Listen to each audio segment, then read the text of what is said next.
Hello again. As more information emerged, I simply couldn't leave this story unfinished.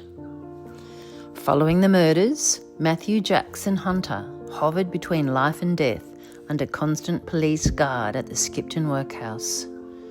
Doctors noted that although his temperature had risen to 101 degrees, they did not believe he was suffering from ordinary delirium. Instead, they concluded he was experiencing what Victorian physicians described as hereditary mania, a condition they believed could lie dormant for an entire generation before suddenly manifesting without warning. One doctor went further, describing Matthew as suffering from homicidal mania, explaining that those afflicted often turned their violence against those they loved most. The agonising headaches Matthew complained of were thought to be the result of pressure on his brain, and the medical opinion was unanimous that the moment he killed his wife and little daughter, he was incapable of understanding or controlling his actions. When formally charged with the murders of his wife and child, Matthew replied that he remembered nothing after leaving his home until awakening in the hospital, suffering intense pain in his head. When his brother Thomas Hunter visited him 2 days later, Matthew's first concern was to ask how his father and mother had borne the dreadful shock of his action. This clearly indicates they had not been to visit him. He also asked his brother what verdict the inquest had returned. The Reverend F.G. Andrews also visited him. Matthew anxiously asked whether God could ever forgive him. Let's hope the clergyman's words brought him comfort. At Matthew's own request, photographs of his deceased wife, Alice, and little Elizabeth were brought to him. Witnesses described this scene that followed as deeply moving as he gazed upon their faces. Perhaps the strangest moment came when Matthew made one final request. He begged that his infant son Albert be cared for by his younger brother. Thomas Hunter was a draper's assistant. At the time, he was only 18, single, and a lodger in the home of his employer. Why would Matthew think Thomas was capable of caring for an 8-month-old child? More to the point, why would he not ask his father and mother to care for young Albert, or even his sister Elizabeth, who was living in her parents' home? Meanwhile, the bodies of Alice and little Elizabeth were taken from the workhouse to the home of Matthew's father Simon. From there, the funeral procession wound slowly through Skipton. Shops closed their doors, blinds were drawn in homes along the route, and large crowds stood silently as mother and child made their final journey to the cemetery. The first horse-drawn carriage carried the Harrison family. The second carriage carried the Hunter family.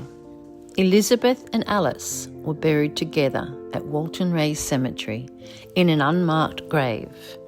I have later discovered that that grave was bought and paid for by Simon Hunter, who strangely in 1897 was buried beside them.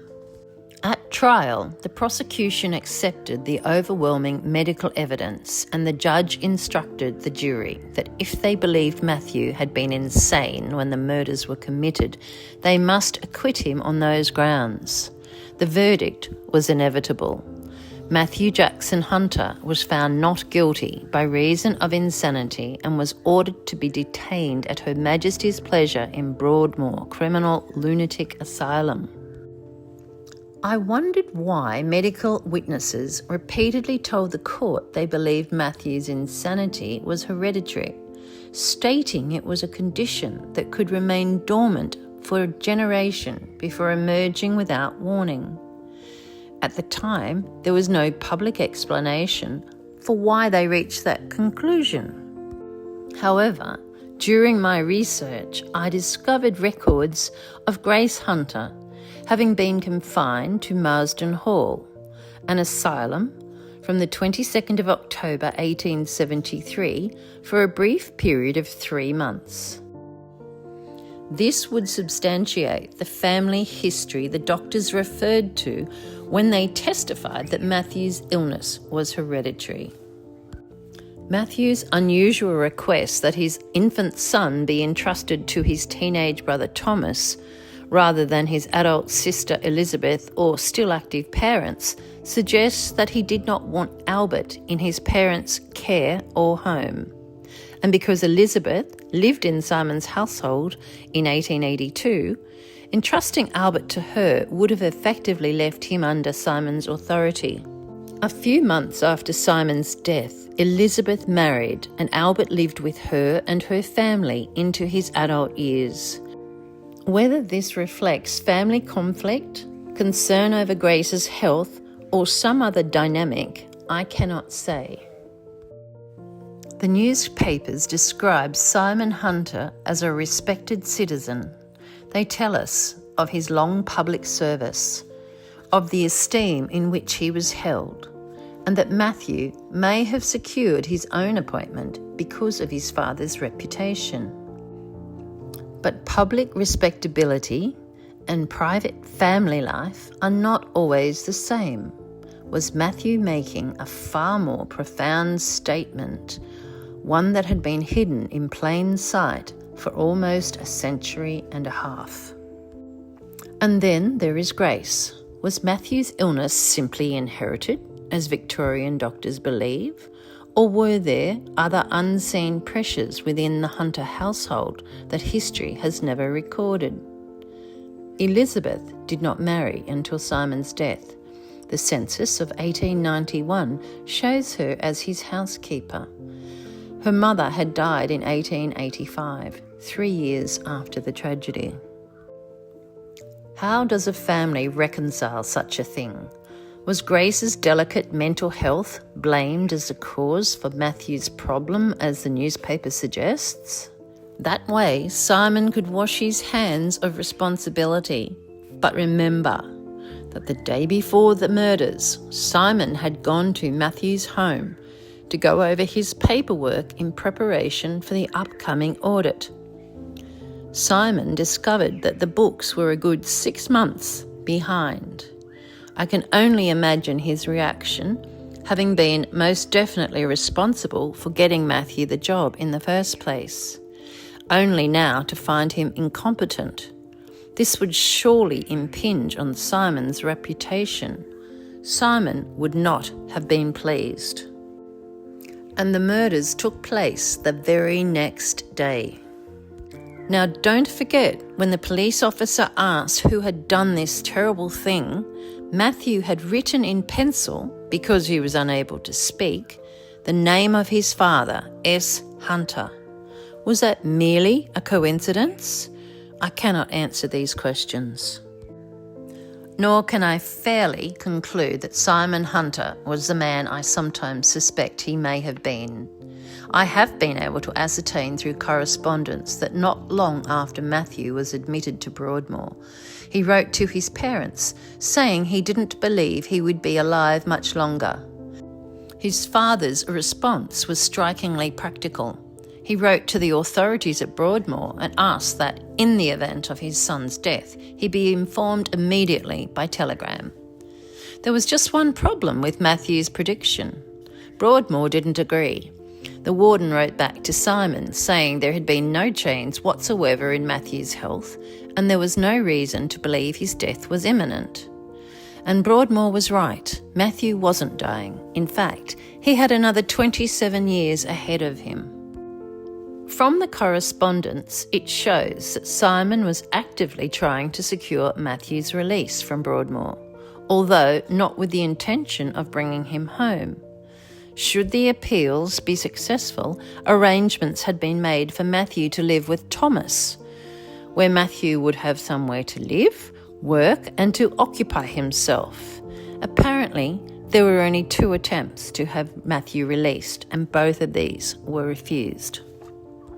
Given his doctor's belief there was a hereditary element to the mental illness and the nature of his crime, The authorities would have needed considerable reassurance that he could safely be released, and that couldn't be assured. Simon was advocating for Matthew's freedom, but he wasn't prepared to welcome him home. Matthew eventually died at Broadmoor in 1909 from a hemorrhage. His sister Elizabeth, who had been a regular visitor, was apparently too distraught to attend the funeral, while his brother Thomas, by then farming in northern Yorkshire, wasn't sure he could reach the service in time.